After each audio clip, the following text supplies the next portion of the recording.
le monde d'à peu près. Bonjour chers auditeurs, Artemus en collaboration avec EOSS se propose d'être le relais d'un nouveau cycle d'émissions qui seront gérés par Florence Parent et Daniel Zinc. Je les laisserai se présenter par la suite. Alors pour la petite histoire, nous sommes tous les trois rencontrés grâce aux Amis de Kéros, mouvement dans lequel nous nous sommes investis. Je me rappelle que tous les deux vous aviez déjà fait part d'une volonté de travailler sur l'origine philosophique de la crise du Covid que nous avons vécue. C'était lors d'une réunion des ADK à Grand Bigard, si ma mémoire ne me trompe pas, et d'ailleurs ça a débouché sur l'organisation de l'université d'été des ADK. Lors de cet événement, vous avez fait une première introduction au sujet, et vous aviez pour projet de le développer plus en profondeur. Cela fait quasiment 1 an maintenant, un peu plus. Et voilà, philo, crise et connaissances voient le jour. Alors je tiens quand même à signaler que cette émission est la vôtre. Les thèmes abordés et les personnes invitées sont de votre responsabilité. L'équipe Artemus vous accorde toute sa confiance et vous donne la liberté de mener ce projet comme il vous paraîtra juste. L'inverse est d'ailleurs vrai. Vous n'êtes en rien responsable de la programmation d'Artemus, à l'exception bien entendu des conférences que nous organiserons ensemble si l'occasion s'y prête, et d'un commun accord. Maintenant, comme nos amis anglais le disent, que les disclaimers sont faits, je vous propose de commencer. Mais avant tout, j'ai dit que vous étiez EOSS, mais je n'ai pas dit ce que c'était. En fait, EOSS, c'est un acronyme pour épistémologie, ontologie, santé et société. Alors, vous visez essentiellement à élaborer une réflexion analytique et de synthèse sur l'institution éducative, et plus particulièrement celle en santé, sur base d'une approche critique des conceptions épistémiques et ontologiques dominantes, c'est-à-dire à partir de la conception qu'on a de la connaissance. Alors tout ça paraît barbare, mais justement, le but de cette émission, c'est que vous vous expliquiez et que vous nous introduisiez sur cette série de podcasts que vous allez organiser. On va commencer très simplement. Je vais vous demander à chacun d'entre vous de se présenter, et la galanterie voudrait que ce soit Florence qui commence. Bon, merci encore de la galanterie en faveur en plus des femmes. Allons-y. Alors, merci d'abord beaucoup à Artemus de nous accueillir. En effet, pour une émission qui risque d'avoir une certaine complexité, mais on va l'assumer pleinement. Et donc, c'est en effet en introduisant justement ce thème de la philosophie dans l'analyse des crises et des théories de la connaissance qu'on va d'abord faire une introduction pour un peu essayer de vous présenter tout ça. Mais je commence en effet, comme c'est demandé, par me présenter moi. Alors, donc, je suis médecin, docteur en santé publique et experte dans le domaine de la pédagogie médicale et en santé. Donc, j'ai notamment écrit certains ouvrages en éducation auprès de l'édition de Book. Alors, voilà, je me présenterai un petit peu de façon succincte comme citoyenne engagée, surtout sur les principes d'émancipation en fait, du sujet, de la personne, et de la personne en tant que professionnelle de la santé en priorité. Pour les personnes intéressées, j'ai une page Facebook, de même qui est accessible pour tous. De même, j'ai écrit auprès de Kairos un essai épistémique qui est en ligne et où vous pourrez mieux connaître ma pensée. Mais tout cela viendra dans le futur. On pourra discuter notamment sur ces cartes blanches dans cet essai épistémique. Donc voilà, un peu succinct, mais... Merci beaucoup, Florence. Et donc toi, Daniel, est-ce que tu peux rapidement te présenter auprès de nos auditeurs ? Oui, d'abord, merci beaucoup aussi pour votre accueil. Et donc voilà, je dirais que je suis un peu dans plusieurs projets à la fois. Donc il y a entre autres le projet Esprit et Nature, qui est notamment un périodique. J'écris aussi dans Kairos. Je fais aussi partie de l'association GRAP, fondée par Paul Lannoy. Et voilà, je ne vais pas en dire plus maintenant, mais voilà. Ok, super. Merci en tout cas pour cette présentation. De toute façon, nos auditeurs apprendront à vous connaître au fil des podcasts. Et je vais commencer par une première question. Alors, cette première interview nous introduit aujourd'hui à une série d'émissions ou de podcasts qui vont analyser la crise sanitaire. Mais pas uniquement celle-ci. Par un prisme inhabituel, qui est celui de la philosophie de la connaissance. Pouvez-vous chacun nous en dire un peu plus sur ce que vous voulez faire ? Oui, alors en effet. Alors aussi, je rappelle, parce que de fait, il y aura donc cette émission va se structurer dans la durée tout au long de l'année, et donc on va chaque fois interviewer des personnes différentes sur ce thème. Et donc ici, c'est vraiment une courte introduction. Et donc, en effet, donc nous, on voit cette crise sanitaire, et malgré tous ses effets négatifs, comme aussi une réelle opportunité pour questionner et essayer de mieux comprendre la façon et ceci plus de ma part à moi, dont les médecins pensent et agissent. Donc j'insiste bien sur le verbe penser et agir, donc dans l'action. Ou plus spécifiquement, la façon dont ceux-ci ont été amenés à penser et donc à agir. On parle bien ici donc en amont, comment est-ce que leurs pensées, leur façon de penser, leur manière d'agir ont été construites. Donc formatage, formation, etc. Et c'est cela qui fait notamment partie de ce qu'on peut appeler la philosophie de la connaissance, mais également, et d'une autre manière, plus en lien avec la philosophie, et dont Daniel est là évidemment pour développer ça, la philosophie de l'esprit. Oui, alors pour ma part, j'ajouterais que ce qu'on a pu observer chez toute une partie des médecins, on le retrouve en fait bien au-delà et même, je dirais, dans la plupart des domaines. Mais c'est vrai que c'est très intéressant de souligner spécialement ce qui s'est passé dans le domaine médical parce que c'est très significatif, je pense. Et alors pour esquisser un tout petit peu les choses qu'on va aborder par rapport à tout ça, je dirais que ces façons de penser et d'enseigner, d'apprendre et puis ensuite de prendre des décisions, eh bien tout ça, ça dépend de la façon dont on voit la connaissance, effectivement, et puis la façon dont on voit la connaissance, à son tour, eh bien, ça dépend fortement de la manière dont on voit la réalité en elle-même. Et là, je vais donner un exemple bien concret. Donc, par exemple, si on estime que le corps, ce n'est que de la matière, c'est-à-dire que ce serait qu'une espèce de machine, eh bien, on va le traiter comme tel, notamment dans le domaine de la médecine, justement. C'est-à-dire qu'on ne va pas être attentif à tout ce qui peut se manifester comme intelligence dans le corps. Par exemple, au niveau de l'immunité naturelle, il y a comme on le sait, il y a toute une coopération qui se fait dans le corps avec notamment les bactéries. Eh bien, si on considère que l'intelligence, elle ne se trouve que du côté de l'être humain, du côté de la science, et puis surtout du côté de la technologie pharmaceutique que développe l'être humain, eh bien, on va chercher seulement de ce côté-là des solutions aux problèmes, que ce soit des problèmes sanitaires ou autres. Et en fait, ce genre de liaison, ça devrait être tout à fait évident, mais on est allé tellement loin dans notre culture, dans la séparation entre connaissance et agir, qu'en fait, ce n'est plus du tout évident. Et alors, je vais citer un philosophe que j'apprécie spécialement, qui est Schelling. Il a dit une petite phrase très simple, mais qui dit quelque chose de tellement juste. Il a dit « Avec quelle indifférence ne traitons-nous pas souvent la connaissance ? Comme si quelque concept que ce soit pouvait être en nous sans agir sur nous, sans avoir des conséquences sur notre vie. » Je trouve que c'est quelque chose de vraiment très très juste. Et par rapport à tout ça, on peut aussi observer que du côté des gens, disons, qui donnent le ton dans la culture dominante, beaucoup font comme s'ils ne se prononçaient en fait jamais sur la réalité en elle-même, c'est-à-dire comme si ce qu'ils disaient c'était tout à fait neutre, c'était indépendant des façons précises de voir la réalité. Mais en fait, quand on regarde les choses de près, on se rend compte souvent que derrière leur choix et leur manière de faire, eh bien, en fait, il y a des visions très précises des choses. Notamment, par exemple, l'idée que le corps, justement, ce serait que de la matière, ce serait qu'une machine, ou que la nature aussi, ce serait que de la matière. Mais souvent, en fait, ces visions des choses, elles restent non dites, et à cause de ça, elles sont pratiquement pas débattues. Alors là, je vais faire mon rôle préféré, c'est-à-dire l'avocat du diable, et je vais vous poser une question. Il y a une seule façon d'apprendre, non ? Ce n'est pas celle d'emmagasiner des savoirs. Donc pour atteindre la connaissance, il faut emmagasiner des savoirs, non ? Daniel, vas-y. Oui, en fait, là je répondrais en faisant référence à un courant qui est en fait très influent aujourd'hui, même si on n'en parle pas forcément explicitement. C'est le cognitivisme. Donc en fait, c'est un courant qui notamment approche l'intelligence humaine, suivant le modèle de l'informatique. C'est-à-dire que ce courant considère que notre intelligence, elle fonctionne à peu près comme un ordinateur. Et on rencontre vraiment très souvent cette influence dans les médias, dans la culture en général.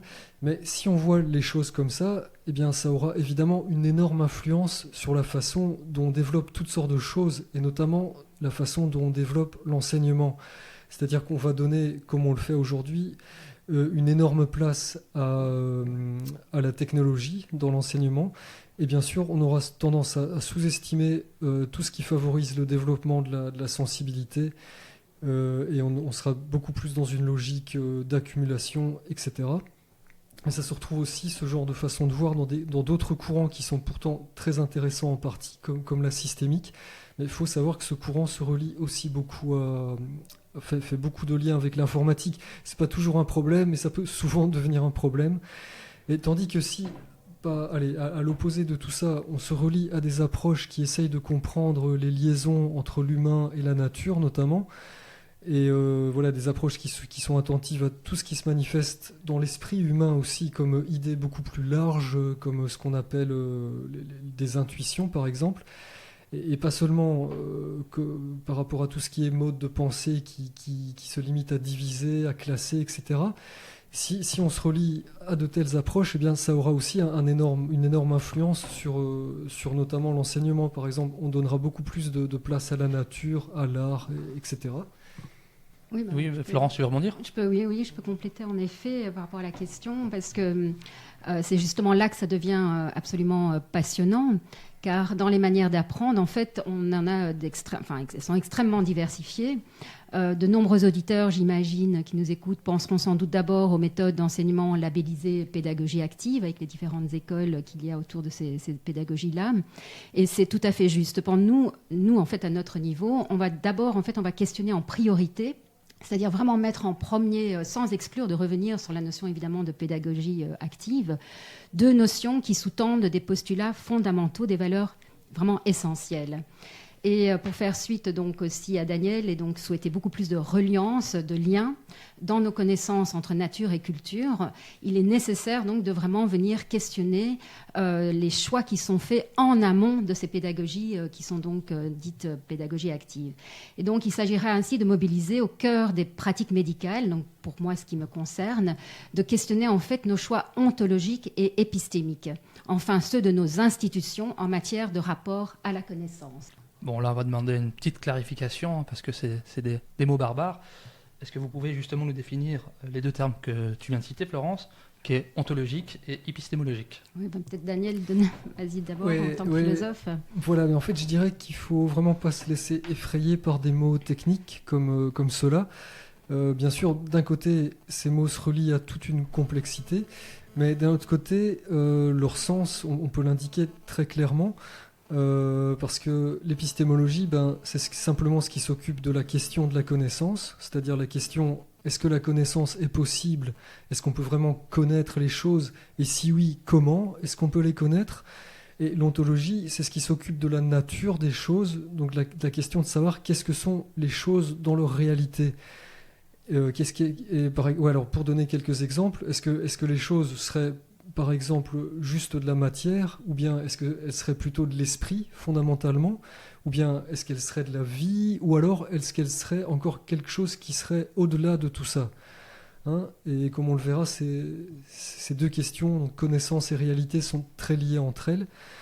Et alors d'un côté, voilà, comme je viens de le dire, ça se relie à toute la complexité de l'histoire de la philosophie, mais d'un autre côté, les buts de ces questions sont très clairs. Et la complexité, on va justement essayer de la démêler petit à petit au fur et à mesure des émissions.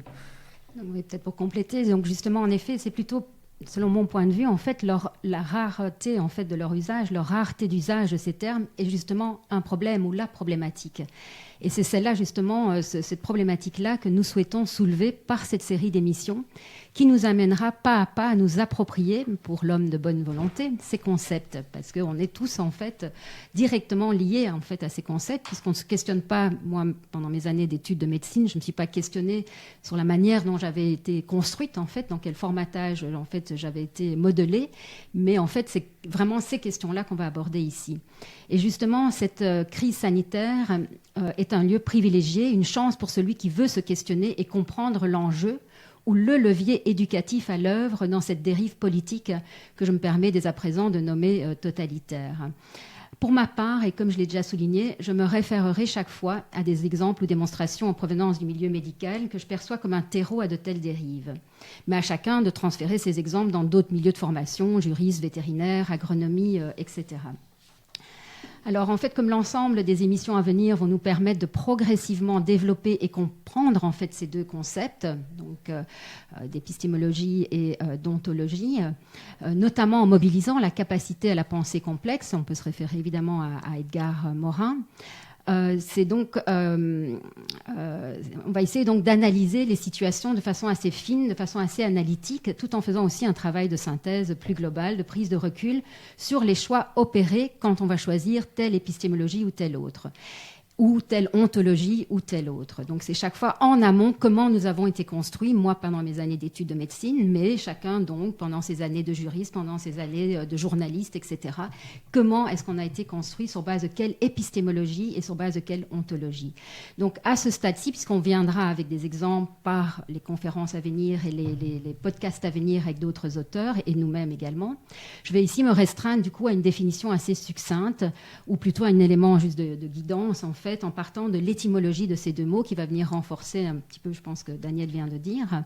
Et donc, dans épistémologie, on entend épistémé, donc c'est la connaissance, et logos, le lien évidemment au discours. Donc il s'agit d'un discours sur la connaissance, d'une théorisation sur la connaissance. Donc comment est-ce que j'apprends en quelque sorte, comment est-ce que j'acquiers des connaissances. Et l'ontologie vient du grec ancien, donc ontos, c'est-à-dire étant ce qui est, et là aussi de logos, donc encore une fois un discours, un traité, donc c'est un discours sur ce qui est, sur le réel qui est face à nous.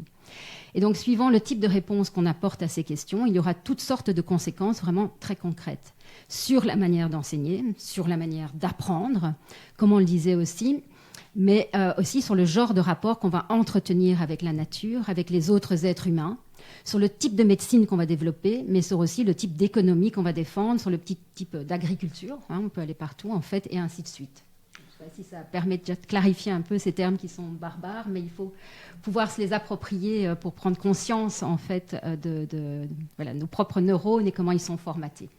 Je trouve que ça reste complexe, et d'ailleurs ce sera le titre de ma prochaine question. Est-ce que ce n'est pas un domaine qui est réservé aux experts ? Ou alors, je vais reformuler autrement ma question, quel est l'intérêt de vouloir vulgariser de termes aussi barbares, va-t-on dire ? Alors, on va en effet essayer d'enlever cette notion de barbare pour pas que ça reste dans les esprits. Et puis, en effet, il faut pouvoir s'approprier d'autres champs avec, évidemment, leur vocabulaire propre et élargir, justement, pour sortir d'une forme d'occultisme dans lequel on se trouve actuellement, relativement, justement, à une meilleure connaissance de la façon dont on est formaté, et surtout nous, les médecins, avec le rôle qu'on a eu dans cette crise. Et donc, comme déjà un peu précisé, c'est tout l'enjeu de cette série d'émissions, évidemment, que de permettre aux auditeurs de comprendre le lien qui existe entre la façon dont nous élaborons nos connaissances, c'est-à-dire la connaissance de la connaissance. On est en métaconnaissance, mais c'est comprendre comment on élabore nos connaissances, ou notre pensée, donc, d'une part, et le lien avec la gestion de la crise sanitaire de l'autre. Et ceci du point de vue, donc toujours pour ce qui me concerne plus particulièrement, de la formation des médecins, donc le terreau des médecins. Beaucoup de personnes à différents niveaux se posent la question de comprendre pourquoi les médecins, majoritairement, se sont pliés aux injonctions des politiques et ou ne remettent pas en cause les stratégies coercitives mises en place, voire les valorisent. Eh bien, c'est justement à de telles questions que nous allons, via ce prisme, répondre en partie. Mais pour comprendre en quoi le levier éducatif a son rôle là-dedans, il est nécessaire de développer une compréhension fine, j'insiste sur la notion de finesse justement, des mécanismes de formation ou de formatage à l'œuvre. Et donc c'est vraiment à cette compréhension fine, donc il faut faire appel notamment évidemment à des philosophes, que nous allons nous atteler, puisque la philosophie c'est la science dans son sens le plus large.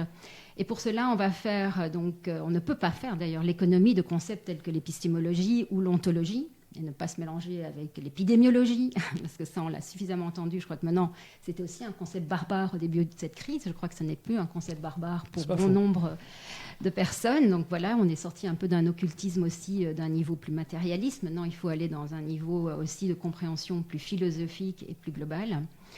Et donc, en fait, j'insisterai aussi sur le fait qu'une interdisciplinarité entre faculté des sciences et celle de philosophie est à reconstruire. C'est aussi ça auquel on va nous s'atteler. Et c'est peut-être ça le projet des néo-lumières. Et à cette fin, on ne peut s'affranchir de comprendre l'autre, et l'autre en tant que discipline philosophique pour celui qui serait construit dans la seule discipline scientifique, qui plus est assez scientiste et réductrice dans laquelle qu'on a pu voir à travers la gestion de cette crise. Donc peut-être Daniel, tu as des éléments aussi à compléter ? Ouais, mais je voulais dire que je trouve que c'est vraiment une question importante, hein, cette question de savoir pourquoi est-ce que beaucoup de gens ont tendance à penser que les questions philosophiques fondamentales sont quelque chose qui soit ne concernerait que les experts, soit en fait n'ont pas vraiment d'intérêt parce que ça resterait beaucoup trop abstrait, beaucoup trop général. Mais en fait, je pense que cette opinion, elle règne du fait d'une influence très forte de certains courants aujourd'hui qui sont spécialement problématiques, je pense, et notamment qui ont une tendance très dualiste. C'est quoi le dualisme? C'est vraiment la tendance à penser que la réalité est faite de deux domaines totalement différents. Et on trouve ça notamment chez le philosophe René Descartes, qui peut être intéressant à d'autres points de vue, mais notamment il a un très fort dualisme au niveau du fait qu'il considère que l'esprit et la matière seraient deux réalités totalement différentes, totalement étrangères l'une à l'autre. Et forcément, il place l'esprit du côté de la conscience humaine et il place la matière du côté de la nature. La nature ne serait que matière pour Descartes. Alors ça pose plusieurs gros problèmes. Déjà, on se demande comment est-ce que l'esprit pourrait connaître la matière si elle était d'une nature tout à fait différente. Mais une conséquence encore plus grave, c'est celle que, évidemment, si on dit que la nature n'est que matière, ça veut dire qu'elle est complètement exposée à l'exploitation effrénée, hein, comme on y assiste depuis maintenant très longtemps. Et ça favorise aussi des approches très, très intellectualistes, hein, ce genre de façon de voir. Et alors, en fait, ce dualisme de Descartes, on en est conscient et on le critique, mais malheureusement, ça ne change pas grand-chose. La société continue à être sous son influence. Et là, je pense qu'une raison importante, c'est l'influence d'un autre philosophe encore, qui est Kant, qui est sans doute le philosophe le plus influent de notre époque. Et en fait, lui, il est aussi très dualiste, mais soit ça échappe à beaucoup, soit on ne veut pas le voir. Et Kant, il divise notamment radicalement l'agir et la connaissance. Alors, il y a aussi quelque chose de juste là-dedans, parce que c'est vrai que la science et la connaissance ne nous disent pas ce qu'on doit faire. Hein. Ce qu'on doit faire, ça c'est l'être humain qui doit chaque fois le déterminer librement.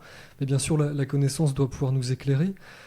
Mais il y a aussi en tout cas quelque chose de très problématique, puisque Kant estime en fait qu'une vraie connaissance n'est pas possible. On ne peut pas avoir de connaissance pour lui de la réalité en elle-même. Mais il estime que c'est pas un problème, qu'on peut quand même agir grâce à la foi, grâce à la croyance. Alors c'est compréhensible comme point de vue, mais ça pose quand même des gros problèmes. Et Kant vraiment divise totalement non seulement la connaissance et l'agir, mais aussi le monde tel qu'on le perçoit et tel qu'on se le représente, et le monde dans sa réalité. Alors bien sûr qu'il y a une grande différence entre les deux, mais le problème c'est que pour lui, on ne peut construire aucun pont entre les deux. On ne peut construire aucun pont entre notre façon de nous représenter le monde et le monde en lui-même. Et ça mène vraiment aussi à des très gros dualismes. Et je voudrais juste, pour encore un peu préciser les choses à ce propos, dire que tout ça concerne bien sûr pas du tout seulement les grandes questions du sens de la vie, parce qu'on vient un peu d'évoquer ces questions, mais pour revenir à ce qu'on disait tout à l'heure, ça concerne aussi vraiment les décisions les plus concrètes. Et donc pour reprendre encore cet exemple de la médecine, là aussi c'est vraiment essentiel. Par exemple, si on considère qu'une maladie ce n'est qu'une perturbation purement accidentelle et purement négative, eh bien alors la médecine allopathique, c'est sans doute quelque chose qui est assez justifié. Par contre, si on considère que l'être humain a peut-être une âme, et peut-être que cette âme, elle imprègne tout le corps, eh bien, et cette vision, hein, on la trouve dans toutes sortes de philosophies qui se défendent tout à fait rationnellement, eh bien, si on estime ça, alors on arrive à des visions très différentes de la maladie. On arrive à l'idée que peut-être la maladie est quelque chose qui pourrait être lié à une certaine destinée de la personne. Et alors, de ce fait-là, on va forcément se tourner vers des types de thérapies très différentes. Mais alors voilà, chacun doit se positionner bien sûr là-dessus, hein. Il y a des arguments des deux côtés, ou des différents côtés en tout cas, mais il faut savoir que pour un kantisme, hein, donc le kantisme c'est la pensée de Kant, pour un kantisme cohérent avec lui-même, on ne peut non seulement pas connaître le domaine de l'âme, mais on ne peut même pas dire si elle existe ou non. Et donc là, on voit que ça a des conséquences directes sur des choix tout à fait concrets. Et voilà, ça c'était l'exemple de la médecine, mais comme le disait Florence tout à l'heure, il y a aussi le domaine de l'enseignement, il y a le domaine de l'agriculture, etc. De nouveau, si on voit la nature comme une machine, eh bien, c'est pas étonnant qu'on va la traiter à renfort de pesticides, à renfort de grosses machines qui écrasent tout. Tandis que si on cherche l'intelligence qui s'exprime en elle, la sagesse qui s'exprime en elle, eh bien, on va sans doute développer une agriculture tout à fait différente. Merci pour ces réponses.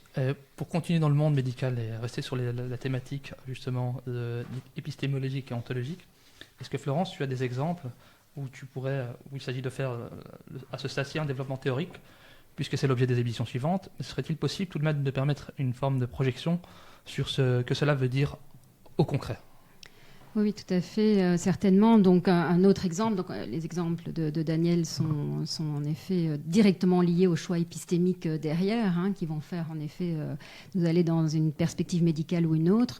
Mais un autre exemple pourrait être celui de reconnaître ce qu'on appelle les savoirs expérientiels chez les patients. Donc, c'est des savoirs qui sont liés en fait à la connaissance, les connaissances qu'on acquiert par le vivre avec sa maladie, donc l'expérience de vivre avec la maladie. Et ça, c'est uniquement évidemment les patients qui peuvent avoir ce genre de connaissances. Et donc, il s'agit alors de pouvoir, si on les reconnaît, ne pas reconnaître uniquement les savoirs formels dictés par l'institution éducative ou médicale. Et il s'agit bien là d'un choix épistémique, c'est-à-dire celui d'élargir les connaissances plus globalement au sein de la relation soignant-soigné.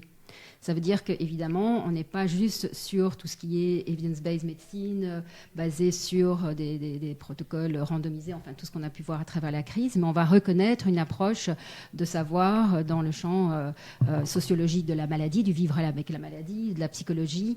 Et il y a énormément de documentation là-dessus, il y a énormément d'études, il y a énormément de savoirs, c'est gigantesque tout ce qui existe là, mais qui n'entre pas dans l'institution éducative par justement des choix épistémiques radicaux qui ne le permettent pas. Ça rentre à petite brèche tout doucement, on en parle un petit peu, mais c'est un peu la cerise sur le gâteau. Alors en fait, les conséquences sont majeures en termes de rapport d'autorité. Par exemple, si je garde l'exemple des savoirs expérientiels, si on veut les reconnaître donc par les patients, les conséquences donc en termes de rapport d'autorité, ça permet en fait de basculer à ce moment-là en faveur d'une logique de partenariat dans le soin, plutôt que de rester sur une logique paternaliste. Donc on est bel et bien là sur une rupture paradigmatique. C'est un autre grand mot, mais les choix épistémiques vont directement faire appel à ce concept de paradigme, de changement d'orientation, de changement dans l'institution, donc de changement de paradigme, de façon de penser. Sur un plan plus ontologique, par exemple, le choix d'inclure l'intelligence émotionnelle. Ça, c'est un concept que pas mal ont dû déjà entendre, puisque ça a été beaucoup, beaucoup vulgarisé depuis quelques années déjà, et d'abord par Daniel Goleman, sur l'intelligence, son bouquin sur l'intelligence émotionnelle, mais depuis, il y a eu beaucoup d'autres choses. Et maintenant, donc, ce développement qui est amené dans de nombreuses sphères, ça participe d'un rapport à la connaissance qui investit autrement l'esprit. Celui-ci, évidemment, un peu comme Daniel le disait maintenant en faisant référence à Kant, ne peut plus rester flotter en l'air en quelque sorte, au-dessus de la matérialité de son propre corps. Il doit nécessairement s'incarner, s'ancrer. Et donc là, il y a bien un choix ontologique qu'il s'agit de clarifier si on souhaite que les émotions ne deviennent pas, elles aussi, pure théorie, parce qu'autrement, ça pourrait devenir que de la théorie et non pas vraiment un processus de lien avec notre agir, avec notre corps, avec notre rapport de nature dont on est nous-mêmes évidemment constitués, autant que la nature qui nous entoure. Donc on développera tout particulièrement cette dimension des émotions dans la gestion de cette crise sanitaire au décours de certaines interviews, puisque je pense à certaines personnes particulièrement qui seraient intéressantes d'interviewer là-dessus, en lien toujours aussi évidemment avec la formation des médecins. Oui, là je dirais, par rapport à cette question, j'ai déjà répondu dans les réponses précédentes, donc tu n'hésites pas à passer à la suite. Ok, passons à la suite. Y a-t-il d'ailleurs beaucoup de philosophes qui se sont intéressés à de telles questions ? On a l'impression que c'est un peu une impensée de cette crise. Mais peut-être est-ce dû au fait que la philosophie s'est ancrée dans une épistémologie et une ontologie très peu remise en question. Alors que pourtant, tout semble bouger beaucoup aujourd'hui en termes de connaissances. Qui veut se lancer là-dessus ? Peut-être tu peux donner quelques éléments, puis tu compléteras. Alors c'est cela justement qui me paraît à moi personnellement assez grave. En fait, c'est ce que vous dites sur la fin de votre phrase. Alors pourtant que tout semble bouger beaucoup aujourd'hui en termes de connaissances. Parce qu'en effet, si on ne réalise pas urgemment que nous sommes également des créateurs, tous autant que nous sommes, nous serons voués à rester des êtres subalternes. En fait, c'est vraiment vers ça qu'on est en train d'être orientés, soumis à l'intelligence artificielle, à la technologie. Alors, je vais m'expliquer un petit peu brièvement, puisque à nouveau, on aura bien des occasions dans les émissions là, qui viennent pour développer cette dimension-là. Mais quand je dis que nous sommes tous créateurs, évidemment, ça peut paraître un peu curieux maintenant. Mais ce que je souligne, c'est le fait que nous avons énormément de capacités et de ressources propres.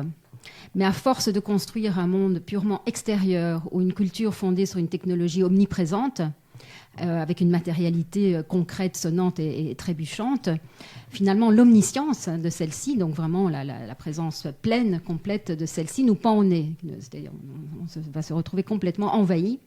Et donc, le chemin vers nos ressources personnelles, nos capacités intérieures, non directement matérielles, notre univers vraiment subtil et inconscient, émotionnel, intuitif, perceptif, sensoriel, a lui très très très peu été valorisé, ou alors considéré comme une intériorité propre à l'intime et à la sphère privée. Et ce sont des connaissances perdues justement pour le monde extérieur, public en quelque sorte. Pour revenir aux philosophes dans votre question, par exemple, quelqu'un comme Paul Ricoeur a nommé les philosophes du soupçon, 4 philosophes qui se sont justement intéressés à ces dimensions d'inconscient. On retrouve là Schopenhauer, qui est vraiment le tout premier à s'être ouvert à ce monde intérieur et inconscient. Nietzsche, qui a été très inspiré d'ailleurs par Schopenhauer. Et il se considère d'ailleurs lui-même comme, dans ses aphorismes comme ayant été carrément le premier des philosophes, des psychologues, mais c'est peut-être aussi des philosophes, moi qui suis fondamentalement nietzschéenne, là je me permets un petit clin d'œil. Alors évidemment, on a également Freud et Marx, mais qui sont plus dans une dimension scientifique et voire scientiste, enfin on pourra revenir là-dessus. Mais pour faire finalement très bref, la problématique en termes de connaissances qui appartiennent au sujet, et donc le sujet étant également évidemment le professionnel de la santé, pourrait se résumer dans le balancier entre intériorité et extériorité, ou connaissance de soi et connaissance du monde. Et donc pour ma part, il sera en effet intéressant au décours des émissions à venir d'analyser les philosophes qui ont questionné l'enjeu du sujet dans la connaissance, mais aussi l'ontologie dualiste nature-culture dans laquelle nous baignons de manière prédominante ici en Europe depuis sans doute le début de notre civilisation occidentale, comme d'ailleurs Daniel l'a bien soulevé. Oui, donc Florence a notamment parlé de l'idée que tout être humain serait un créateur. Et je voulais dire que je trouve que c'est une idée vraiment très importante qui se relie directement à la question de la liberté. Et justement, cette question de la possibilité de créer par soi-même et de la possibilité d'une vraie liberté, ça se relie directement de nouveau à la question de la connaissance. Et plus précisément à la question de la possibilité pour l'être humain de trouver en lui un vrai fondement pour ses connaissances, ou bien, autrement dit, un domaine où l'être humain puisse vraiment penser par lui-même, produire ses propres pensées, trouver des fondements pour ses connaissances, et aussi créer des idées d'action responsables sans qu'on ait besoin de lui inculquer de l'extérieur des principes d'action ou des idées d'action, que ça vienne d'une institution ou d'une éducation précise, etc. Et on se rend compte que, apparemment, pour beaucoup, eh bien, l'être humain individuel n'aurait pas cette possibilité. Soit une petite élite aurait cette possibilité, ou alors même ce ne serait pas du côté de l'être humain qu'il faudrait chercher la possibilité justement de trouver comment se guider dans la vie, comment intégrer une certaine cohérence, une certaine harmonie à la société. On trouve bien souvent l'idée, parce que c'est vrai que tout à l'heure on parlait de l'enjeu de la coopération avec la nature qui est extrêmement important, et par rapport à ça il y a très souvent la tendance à ignorer l'intelligence qui se manifeste pourtant dans la nature, mais on peut dire en fait la même chose par rapport à l'être humain. Par rapport à l'individu humain, il y a très souvent la tendance à mépriser en fait tout ce qui peut venir comme idée, comme créativité de la part des êtres humains, de la société civile et des personnes individuelles. Et il y a plutôt la tendance à chercher la cohérence, l'ordre, etc. dans des grandes institutions très, très structurées et très, très, très puissantes et très interventionnistes. Donc on a tout spécialement assisté à ça lors de la crise du Covid, mais ça dépasse bien sûr largement ce champ. Et Alors voilà, ça c'est déjà un certain type d'approche qu'on trouve très souvent aujourd'hui, et puis encore un autre type d'approche qui en fait va dans le même sens, c'est la tendance à chercher la cohérence du côté de l'intelligence artificielle, dont on parle de plus en plus. Par exemple, l'auteur Yuval Noah Harari, il a la conviction que l'intelligence artificielle surpassera bientôt les capacités de l'être humain, et que le plus cohérent, ce sera de s'en remettre à cette intelligence artificielle pour l'ensemble des prises de décision importantes. Et donc, ce genre d'observation, ça montre à quel point ces questions philosophiques sont liées aux enjeux les plus concrets. Donc dans ce cas-ci, les enjeux de la gouvernance, la question de savoir si on pourrait développer une société vraiment démocratique, ou bien si on est condamné à subir la tutelle de classes dirigeantes, d'institutions, ou bien de la technologie. Merci pour ces réponses. Alors je vais passer à tout à fait autre chose, on va changer de sujet. Mais quelle est la place de la neuroscience dans la philosophie de la connaissance ? Est-ce que vous pouvez un peu en parler ? Oui, alors en fait, c'est tout à fait pertinent et très actuel, votre question. Donc on parle beaucoup en fait, des neurosciences en lien avec la compréhension des émotions notamment, et on vient justement de le faire un petit peu avant. Mais également, en fait, ce qui est paradoxal, c'est que les neurosciences viennent récupérer finalement le projet de la philosophie quand elle était science de la connaissance holistique, globale, vraiment entière, et non encore scindée par les sciences modernes, et l'entrée dans la philosophie des Lumières. Donc ce que j'entends là, peut-être pour expliciter ça autrement, c'est que finalement, on va pouvoir récupérer une compréhension beaucoup plus globale, beaucoup plus complète, notamment autour de la philosophie de l'esprit, etc., par le biais des neurosciences, mais peut-être que Daniel pourra mieux développer ça, justement, le côté intéressant des neurosciences et pas seulement réducteur pour un philosophe, quoi. Oui, c'est vrai qu'il y a un côté très intéressant, mais je serais plus critique que toi, Florence, sur les neurosciences. Mais voilà, en elles-mêmes, elles contiennent plein de contenus et de découvertes très intéressantes. Mais il faut aussi se rendre compte il se fait que malheureusement, la plupart des gens qui, à ma connaissance, sont actifs dans le domaine des neurosciences ont tendance à interpréter de façon très réductionniste les découvertes qui sont faites dans ce domaine. Mais sinon, je suis tout à fait d'accord avec toi pour dire qu'en fait, ces découvertes sont très intéressantes, parce que justement, si on ne les interprète pas de façon réductionniste, c'est-à-dire pas avec la tendance à considérer que ces découvertes prouveraient que la conscience ne serait qu'un produit de la matière, c'est-à-dire de processus physiques et chimiques, mais si on les aborde, je dirais, sans préjugés, ben là, on peut découvrir beaucoup de choses, et notamment, on peut se rendre compte qu'il y a là toute une série de signes effectivement très intéressants sur les liens entre la conscience et le corps, et notamment au contraire de ce que je viens de dire là, par rapport aux possibilités de la conscience d'agir sur le corps. Et ça, c'est bien sûr quelque chose de très positif, dont justement on a très peu tenu compte dans la fameuse crise du Covid, parce qu'on a très peu tenu compte de tous les aspects psychiques, de toute l'importance du bien-être, pour la santé physique aussi, dans cette crise. Et donc voilà, ça c'est des choses que sur base des neurosciences, on peut investiguer et approfondir si elles sont abordées sans préjugés réductionnistes, je dirais. Alors, j'ai une autre question qui me vient en tête, c'est justement le lien qu'il y a entre ces neurosciences et la gestion de la crise sanitaire. Pourriez-vous nous donner un exemple concret à nouveau, afin de permettre aux auditeurs de se projeter sur le terrain de l'action ? Alors, je vais peut-être compléter un peu ce que tu viens de dire, Daniel, parce que certainement on pourra par exemple argumenter de manière plus scientifique sur la même base que celle de l'EBM, donc de l'Evidence-Based Medicine, dont se réclame la sphère médicale, la nécessité de développer, donc moi je pense toujours évidemment à la formation des médecins, autant le cerveau gauche que le cerveau droit au décours de nos études. Donc si on fait appel au cerveau gauche dans tout ce qu'elle a le cerveau de la rationalité versus le cerveau droit, celui de l'intuition, de la créativité, etc., des émotions. Et qu'en l'absence en fait, d'un tel changement de paradigme dans nos études médicales, on va altérer profondément en fait, la capacité de juger du médecin. Parce que la décision médicale est liée justement à cette capacité à utiliser toutes nos ressources, autant notre cerveau droit que gauche. Donc ça s'est dit de façon un peu réducteur, mais néanmoins, ça quand même vraiment, ça sa validité. Et cette situation justement de juger de la part du médecin, ça a été des situations maintes fois rencontrées dans cette crise sanitaire où chaque fois les protocoles ont fait office de loi, ont été imposés et appliqués sans finalement avoir une capacité de jugement en situation personnelle du sujet, parce que la place du sujet a été annihilée. Et là, justement, les neurosciences démontrent, et il y a aussi beaucoup de recherches, beaucoup d'articles qui existent déjà dans le champ de la pédagogie médicale notamment, sur le lien entre intuition et raisonnement clinique, par exemple, mais aussi, évidemment, l'importance du lien d'empathie dans l'accompagnement du patient, au risque, évidemment, de devenir des robots et non pas des médecins praticiens du soin, de façon très claire. Peut-être, Daniel, tu peux compléter.